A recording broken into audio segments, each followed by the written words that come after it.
Hello there, guys. Welcome back to the channel. I hope you all are doing well. So, Chelsea is hosting Arsenal at Stamford Bridge, and this is title implications, midfield wars, set piece stress matches, and the return of the club's most decisive player. We've got Enzo Maresca on everything: Caicedo versus Rice, the title talks, Palmer, Arsenal set piece threat, mentality, and the squad direction. Then we'll wrap everything with a full tactical preview and my predicted lineup. Let's get right into it. So Maresca made it clear when asked about the Caicedo versus Declan Rice debate.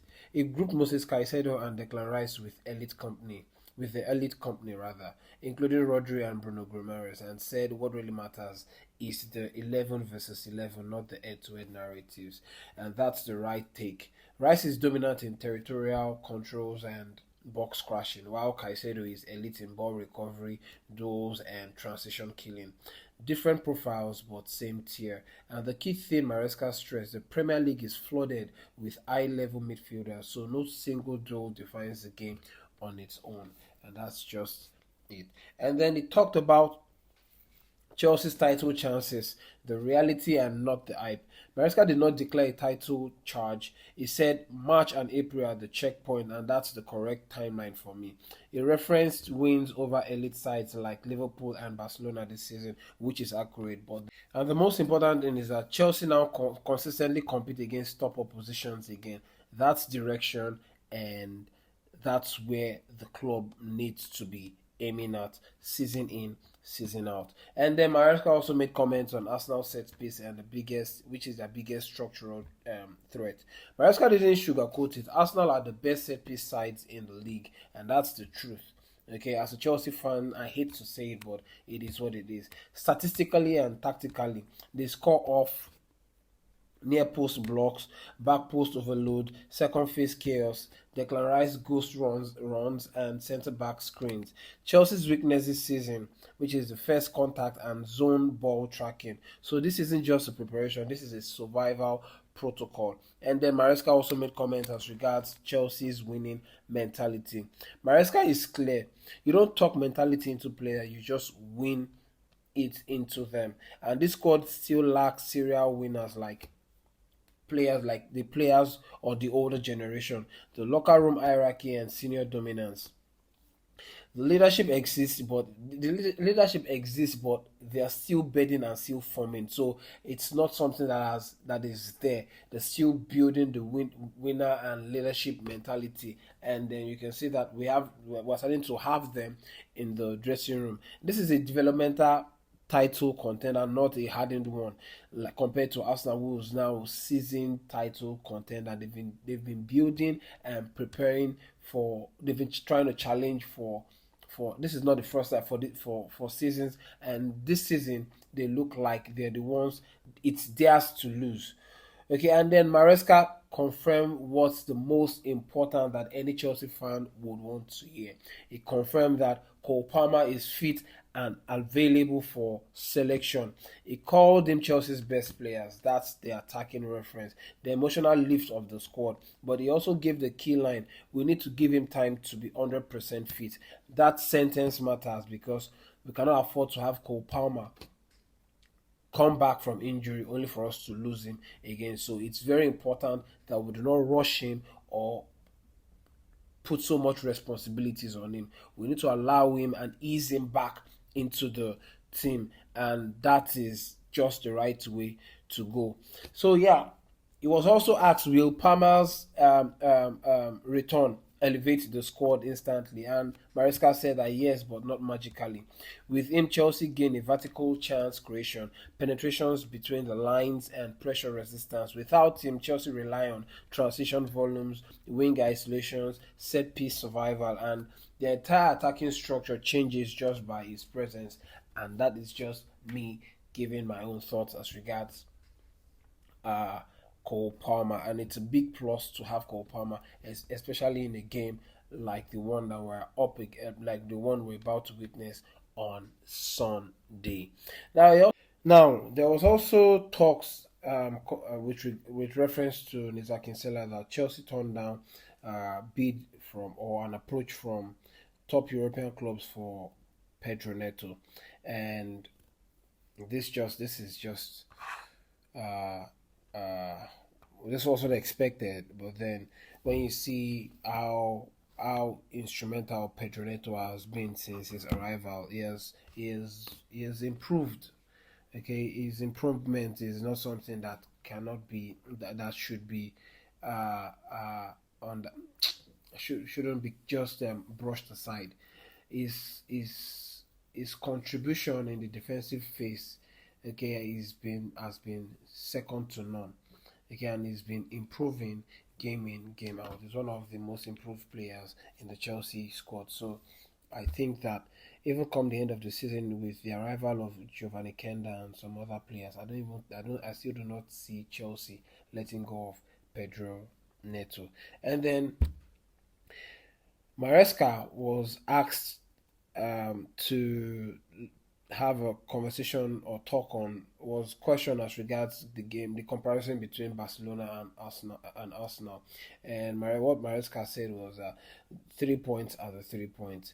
Beating Barcelona is prestige. Beating Arsenal is domestic power shift, and this match directly shapes the title narrative, top four separation, and psychological momentum. Then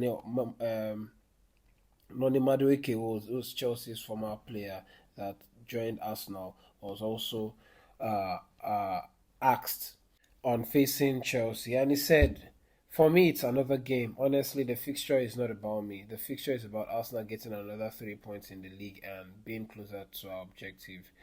That is honestly how I think about it. It might be a little bit hostile, it might not be, but I am a professional footballer. A footballer. I have played in loads of atmospheres. I don't know if anything will face me. I will just be focused on the tax eye." And I agree with him. And to be honest, Chelsea sold him and made profit on from the sale of Nodi Madueke. Uh, and to also make room for the development of Estevan William that is starting to prove to be the right thing to do at the moment. But then again, when Nodi Madueke was at Chelsea, he did his best. He did his best and showed that he wanted to be a legend for Chelsea. But just look like the direction with which Chelsea was is traveling on is not one that can accommodate Nodi Madueke, and so I don't think that there should be some there should be any kind of hostile reception towards him. Whether we like it or not, it was also a contributing factor as to why Chelsea qualified for the Champions League. So we need to at least respect that. Okay, and he, I think that's basically everything as regards the press conference. And then Maresca also confirmed that Dario Sugo had his first training this one in the morning with the team, and that's a major boost because we need to find a way to protect Moisés Caicedo. Man has been playing for quite a long time, and we need to find a way to ensure that he doesn't break down. So, because if anything happens to Moisés Caicedo, man, just let's just forget about it. It's going to be very, very difficult. I understand that the squad is very, very competitive, and we have Andre Santos waiting in line to do to take the baton if anything happens to Caicedo. But we do not want to lose Caicedo. We do not want to lose Caicedo. Having Caicedo in the team week in, week out is a level of a different type of positive. Okay, the defense line have this rest, like assurance when they have Caicedo in front of them. So it's important that we protect and manage Caicedo's game time. And then Mikel Arteta, that's the Arsenal coach, also made comment as regards uh, Chelsea. And this is what Mikel Arteta had to say. He said, when you look at the players that the Chelsea have, the squad that they have, the quality that they have in those forward position, it's immense. They have done that really well. They have recruited over the years top talent, and it's not a coincidence where they are. And it's the truth. Okay, but then when it comes from an Arsenal player, an Arsenal coach, on just when we're having a game against them, it just feels like he's trying to switch talk. It's right, to be honest. It's right. What he said is spot on. But then again, what you expect? Probably is just to get Chelsea off and make them relax or anything. But nevertheless, we expect the game to be a very, very tight one. So I think that's about it. And now let's talk about the game itself, what Chelsea should expect. And the first thing is going to have to be the midfield war. This is going to be Caicedo and Enzo Fernandez with either Cole Palmer or Joao Pedro versus Declan Rice, Zubimendi, and Martin Odegaard. This is not going to be stylistic, it's going to be functional dominance. Rice controls space ahead of the back four, set piece lanes and box arrival, while Moses Caicedo is transition denial, dual overcomes, and become his ball recovery tempo. Whoever wins second balls, like I said in my previous video, wins the match rhythm, and Chelsea want disruptions, high regains, and short rest defense phases. While Arsenal want control territory, I think I've talked about everything in my previous video. So you guys do well to check out that video to understand what to expect or what I think we should expect from this game. The other thing is, what does Palmer change tactically? If he starts, Chelsea gains central gravity immediately, right? The Saka side overload increase. Arsenal's double pivot will also get pinned down. If he comes off the bench, Chelsea becomes more dangerous after 60 minutes, which I think that would be the most reasonable thing to do. Not having him start, but bringing him on. Okay, when Chelsea have actually won out the Arsenal players. Okay, I hope that by then Chelsea is still in the game, the players are still in the game, and the match is still very much open, or it's in Chelsea's favor. Okay, so it comes on and then comes on in the 60th minute, okay, against the Arsenal's tired leg. The transition window opens and penalty box foul increases, and then this is just going to be the tactical call. You bench him and unleash him late. This protects fitness and maximizes damage, which will lead me to my starting 11. Let me know what you guys think about everything that I've said until now concerning what Enzo Maresca have said in the press conference, what you think about Noni Madueke's comment, as well as Mikel Arteta.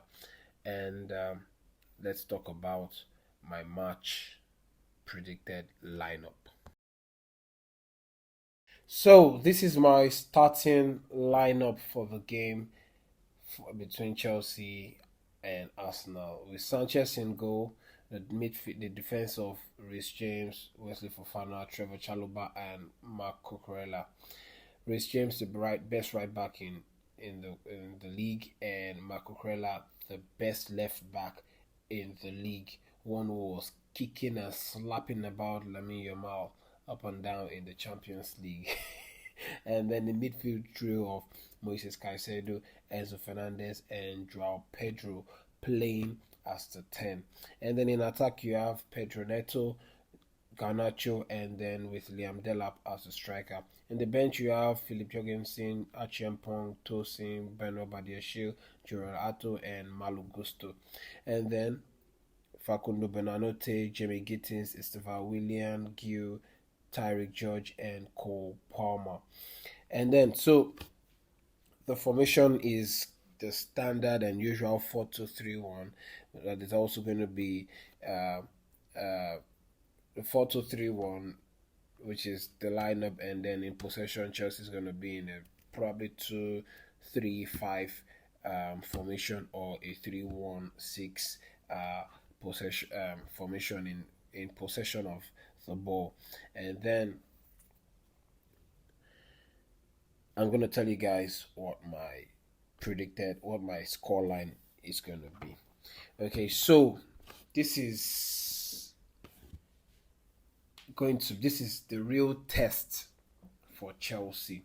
But do I think that it's beyond Chelsea, or do I think Chelsea cannot pull something out of the hat? I think that Chelsea can. Do I think Chelsea can shock the rest of the league and shock Arsenal? Yes, I do. I do think so, because if there's one thing we know about Chelsea, they do turn up in big games, and a lot of football pundits like Mikel Arteta, I mean John Mikel Obi, and some of the other old generation players have actually come out to say that this is one thing that Chelsea know how to do best: turn up against big teams when the odds are against you. So this is just going to be one of them. Arsenal is a different kettle and gravy compared to what Chelsea did in the midweek in the Champions League. Having said that, what do I think this scoreline is going to be? Okay, so me being realistic, I think it's going to end in a tie, because it's at Stamford Bridge, and I believe that we'll have the fans behind Chelsea, behind the boys, and that will be like having a 12th man in the team. But my heart tells me that Chelsea would win 2 goals to 1. That's it. I said it. Yeah. So in other matches, Man City welcome Leeds to the Etihad Stadium. What do I think the scoreline is going to be? I think Man City is going to win probably 2 or 3 goals to 1. Who else is playing? Tottenham welcome Fulham to the Tottenham Hotspur Stadium, and I think that could end up in a tie, maybe 1-1 or 2-2. Uh, Newcastle will also be going to Everton, and I think that Newcastle could end up drawing the game. I don't know. Let me know what you guys think in the comment section below. If there's any other thing that comes up between now and before the game, I'll be here to share with you. But let me know what you guys think in the comment section below. Don't forget to like, comment, and share this video. Please share this video, because that's the only way you can help this channel grow. And until we meet again, it's Chelsea first, rivals next. Peace.